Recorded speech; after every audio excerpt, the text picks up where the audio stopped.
राधे राधे नमस्ते। एगो नाची गीत बा सुनर से कैसा लागता कमेंट बॉक्स में बताए से।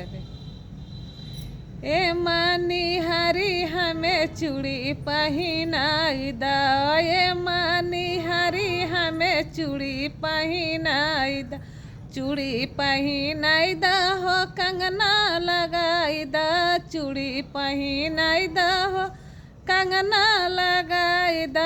हे मानी हरी मोर ननदी के ले जा, हे मानी हरी मोर ननदी के ले जा, हे मानी हरी मोहे चूड़ी पहिनाई जा, हे मानी हरी मोहे चूड़ी पहिनाई जा, चूड़ी पहिनाई दा हो कंगना लगाई जा।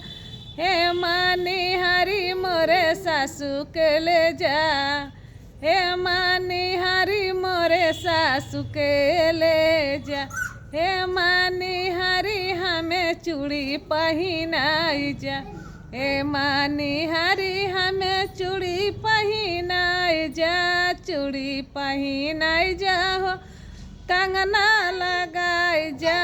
हे मानी हरी मोरे ससुर के ले जा, हे मानी हरी मोरे ससुर के ले जा, हे मानी हरी हमें चूड़ी पहिनाई जा, हे मानी हरी मोहे चूड़ी पहिनाई जा, चूड़ी पहिनाई जा हो कंगना लगाई जा। हे मानी हरी मोरे जेठनी के ले जा, हे मानी हरी मोरे जेठनी के ले जा, हे मानी हरी मोहे चूड़ी पहिनाई जा, हे मानी हरी मोहे चूड़ी पहिनाई जा, चूड़ी पहिनाई जा हो कंगना लगाई जा।